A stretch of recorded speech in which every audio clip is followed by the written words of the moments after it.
Hello everyone and welcome back to another video edition of Random Thoughts of a Movie Insomniac. I am your host, The Vern, and I'm here to give you all little quick tidbits of movies that I've seen recently because no one has ever done a video review where a guy just talks at a camera about movies. No one has ever done that before, and I want to be the one to kind of introduce it to people. So here it is, the flicks that I've seen so far, and I hope you enjoy it. Thank you. Boyhood. Alright, everybody was losing their shit over this movie. This is the one that took Richard Linklater and his castmates, including Patricia Arquette and Ethan Hawke, 12 years to make this movie. And it all chronicles around the life of this one boy. And it's okay. I mean, there's nothing really Satan about it though. I mean, it's all the stuff that you've experienced before in your life. Alright? All that random, mundane things that you've done before has now been put into a 3-hour long movie. You know what movie, chronicles the lives of kids better as they age? Yeah, the Harry Potter movies. And those movies are more exciting. They actually have a story arc. They have a villain. They have problems. It's just a more exciting movie. So when you see those characters grow up, it means something more.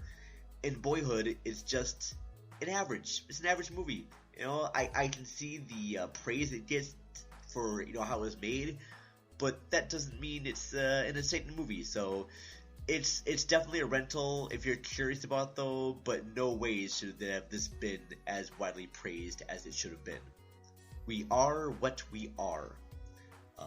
I've only seen the 2014 remake. I have not seen the original Spanish language version of this film, and I really want to see that one more, because the problem with the new version of We Are What We Are is that, and now spoiler alert folks, it tries to hide that this family is cannibals. Sorry folks, I didn't mean to spoil it for you, but the original Spanish language trailer of this does not hide that they're cannibals. The new version tries to hide it and make it more of like a serious horror movie. Now, I'm not saying the Spanish language one doesn't do that as well, but the new version, they just try to hide it so that when you find out about it, it becomes like a big shocker. I would have liked this more if it was tongue-in-cheek, not trying to be all serious, but treat the family like the family from Texas Chainsaw Massacre. Make it more tongue-in-cheek, more fun, more silly. Do something like that. It's good. It has a great ending to it. I think the acting is really good. Bill Sage plays a father. I forget the name of the two girls who play their daughters, but they're good as well. It has a nice tone to it, but if you already know what the outcome is already, it loses some of the the thrills, the scares of it though. So definitely one you can watch on Netflix right now. It's kind of a fun one, but I still really want to see the original one now. Big Hero 6. This is the movie that won for Best Animated Feature at the Academy Awards these past couple weeks, and I really liked the movie. In fact, I loved the movie up until the very end.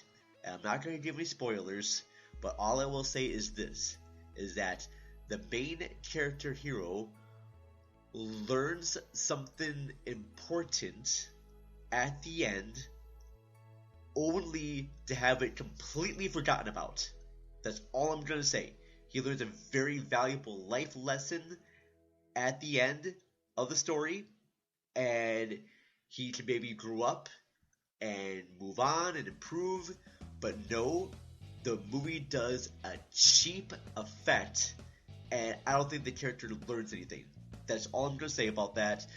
If you do watch it, stay to the very end past the credits, because there's a very funny post-credit sequence, and I had no idea that this was originally based on a Marvel comic property, but after looking at images from the original comic, I want to see that version more than what Disney did.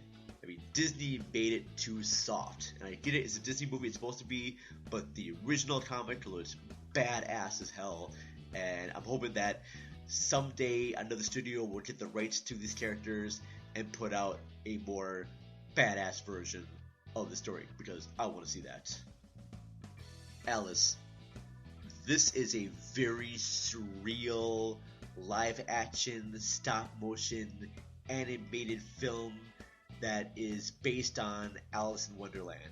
I mean, it is, by chance, I think in my mind, a better live-action remake than the recent Tim Burton adaptation. I mean, this is the movie that he should have been made in. It's the basic story, Alice in Wonderland, you know before, but it's all done with using stop-motion animation, and it's just bizarre. It's really bizarre, okay? I've only seen the dubbed version, so I have no clue about, the original language track of this, but it's a good one to check out. I don't want to describe it. It's like if David Lynch directed Alice in Wonderland. That's the best way to describe it. Yes, if David Lynch directed Alice in Wonderland, this is what you would get. And that's what you want with an Alice in Wonderland story. You want something really bizarre and surreal and crazy, and that's what this version gives. I recently rewatched the 1951 Disney version of Alice in Wonderland, and I still really enjoy that one. I mean, this is really a good movie, mainly because you liked the character of Alice. Alice has more of a personality than the one in the Tim Burton version. I mean, the Mad Hatter is more mad, I guess. Every character's crazy. It's a really surreal road trip movie. It's just really good. Way more than I think the Tim Burton ones was, because that one just tries to add too much plot and does this whole war element right there. It just didn't work for me. But the original one, it's short, it's sweet, it's what you want in an Alice in Wonderland story. I'm starting to now even play the American McGee's Alice game, and I'm hoping that gets turned into a movie one of these days. The Panic in Needle Park. I love the 70s, because only in the 70s can you have a movie about heroin addiction and women going into prostitution to support their drug habits and have it be rated PG. Alright? This would never work now, okay? You can never pitch to a movie studio that you're going to have a story about two heroin addicts and have it be, using drugs and violence and sex and nudity. Yes, there's nudity in this movie, and have it be rated PG. The 70s were fucking awesome, alright? And I really miss that decade so much right now. This movie stars Al Pacino and Kitty Wynn. I'm not making that up. Her name is Kitty Wynn. She is not a relative of Kitty Pryde, Kitty Wynn. They play the heroin addicts, and it's about all the bad shit that happens when you do drugs, alright? I think the best drug addiction movie of all time is Requiem for a Dream, no questions asked. I'm sure this movie, at the time, probably got people more exposed to the dangers of drugs. I'm sure it did. But I just want to comment that this movie, you can watch it now. It's rated PG, and yes, it has drug use, violence, sex, nudity. Yes, Panic in Needle Park, the most depressing PG-rated family movie of all time.